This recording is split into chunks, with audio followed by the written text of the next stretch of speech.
तो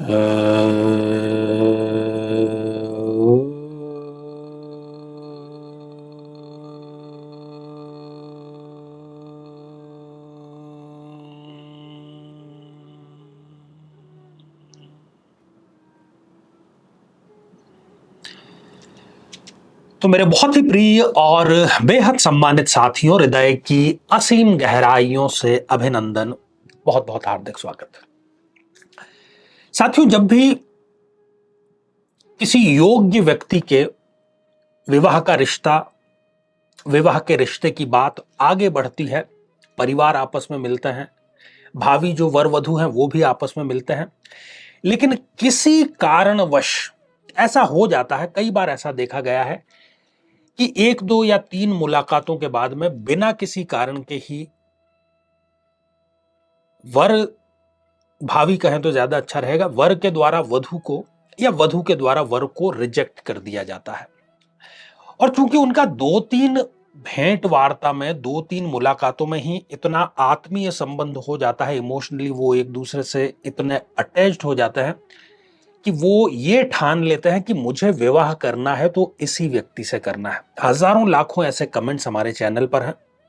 तो ये जो समस्या है, ये थोड़ी सी एस्ट्रोलॉजिकल भी है, थोड़ी सी इमोशनल भी है, थोड़ी सी हम इसको तांत्रोक्त भी कह सकते हैं, क्योंकि हम जब समाधान की बात करेंगे तब उसमें तंत्र की बात भी आएगी। तो यहां पर होता यह है, पीड़ा का जो विषय है खासतौर पर जिसको लेकर के ये एपिसोड हम लेकर के आए हैं, कि किसी कन्या को जब 2 या 3 मुलाकातों के बारे में बाद में और परिवार के मुलाकात के बाद में जब उसको रिजेक्ट कर दिया जाता है, तो कहीं ना कहीं वो दिल से टूट जाती है, कहीं ना कहीं उसके अंदर कॉम्प्लेक्स आ जाता है, वो ये सोचने को मजबूर हो जाती है कि आखिर क्या मेरे अंदर कोई कमी है। और ज्यादातर मामलों में ये देखा गया है कि किसी परिवार के किसी दूसरे सदस्य, वो कोई भी हो सकता है, माता पिता, भाई बहन, या कोई फ्रेंड, या कोई दूसरा रिश्तेदार, या किसी भी थर्ड पर्सन की वजह से कोई गलतफहमी हो जाती है। तभी तो ये कहते हैं ना कि जब वो मिलते भी हैं कि मेरे तो फला फला नहीं मान रहे हैं, या मेरी दीदी ने मना कर दिया है, बुआ ने मना कर दिया है कि अब वो ऐसा नहीं चाहते हैं।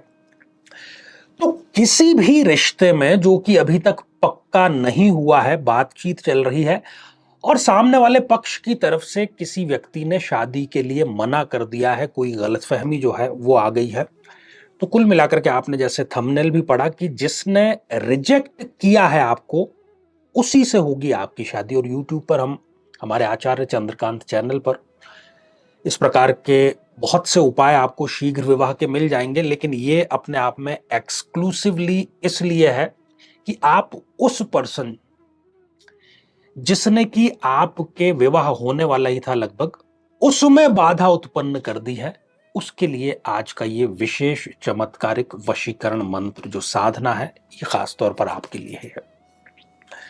इसमें जो मंत्र है बहुत ही शक्तिशाली मंत्र है, और आमतौर पर हमारी जो साधनाएं हैं उसमें अभिमंत्रित यंत्र और अभिमंत्रित माला, ये दोनों अनिवार्य रूप से चाहिए। तो इसके लिए आपको वशीकरण यंत्र जो प्राण प्रतिष्ठित, अभिमंत्रित और मंत्र चेतन युक्त होना चाहिए, वो चाहिए, और एक अभिमंत्रित माला आपको चाहिए जिससे कि आप मंत्र का जाप करेंगे। तो ये जो मंत्र है, लगातार आपको 11 दिनों तक इसका जाप करना है, बिना नागा किए 11 दिनों तक लगातार। और 12वें दिन, आज मान लीजिए आज आपका इस साधना का अंतिम दिन है, 11वां दिन है, तो कल, ठीक है ना, पहले दिन से लेकर के 11वें दिन तक लगातार आपको इस मंत्र की रोजाना 11 माला जाप करनी है, और उसके ठीक अगले दिन भी आपको जाप करनी है। लेकिन यहां पर थोड़ा सा आपको सावधानी बरतनी है। जब 12वें दिन आप जाप करेंगे इस मंत्र का, उस अभिमंत्रित माला से 11 मालाएं, उसके तुरंत बाद आपको उनसे जाकर के मिलना है। तो इसके लिए आपको प्री प्लान्ड करना होगा, ठीक है ना, जिससे आप विवाह करना चाहते हैं, किसी प्रकार की गलतफहमी हो गई है, उससे आप वो दिन सुनिश्चित करें। 11 दिनों तक लगातार मंत्र जाप करें, और 12वें दिन मंत्र जाप करने के पश्चात सीधे आपको उनसे मिलने जाना है, भेंट वार्ता करनी है। और जब आप इस भेंट वार्ता में जाएंगे तो जो भी चाहे गलतफहमी हो, किसी ने भी डाल दी हो, वो दूर होगी और आपका विवाह उसी व्यक्ति विशेष से संपन्न होगा। तो मंत्र जो है चमत्कारिक, उस पर हम नजर डाल दें। साथियों, मंत्र कुछ इस प्रकार है। ओम ह्रीम सह अमुकम में वशमानाय स्वाहा। इस मंत्र को 108 बार, हर माला 108 मन के उसमें होते हैं, ऐसे जाप करते हुए रोजाना आपको 11 माला करनी है। और इसके लिए सर्वोत्तम दिन जो शुरुआत का है वो शनिवार है, और शनिवार की संध्या काल से आपको इसको प्रारंभ करना है।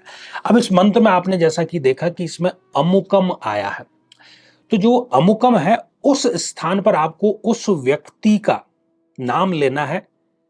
वो आपके भावी वर या वधू का कोई भी हो सकता है, उसका दोस्त, उसका जो भी रिश्तेदार, उसके घर का कोई सदस्य जो कि इस विवाह में अड़ंगा डाल के रखा है, जिसने उसकी सोच को बदल दिया है। कहीं ना कहीं वो उसकी बात मानने को राजी है कि भाई उसकी बात मान करके वो आपसे विवाह नहीं करने को भी राजी है। तो आपके और आपके इच्छुक विवाह के बीच में केवल ये साधना है, आप ये साधना करें और अपना जो शादी है वो पूर्ण रूप से कुंडली मिलान करके आपको करना चाहिए। केवल गुण मिलान पर आपको डिपेंड नहीं रहना है, बल्कि आपको हर एक ग्रह का, हर एक भाव का और आने वाली दशाओं, अंतरदशाओं का मिलान जरूर करना चाहिए। और साथियों, यदि आप भी चाहते हैं कि आपकी कुंडली का विश्लेषण हो, तो आगामी दिनों में मैं स्वयं इन शहरों में उपस्थित रहूंगा। तो आप पर्सनली भी मिल सकते हैं और टेलीफोनिक अपॉइंटमेंट लेकर के भी आप अपनी जो समस्या है उसका समाधान जान सकते हैं। तो साथियों, आज के लिए केवल इतना ही, और इसी मंगल कामना के साथ में कि आप सभी स्वस्थ, समृद्ध और शांतिपूर्वक जीवन व्यतीत करें। नमस्कार।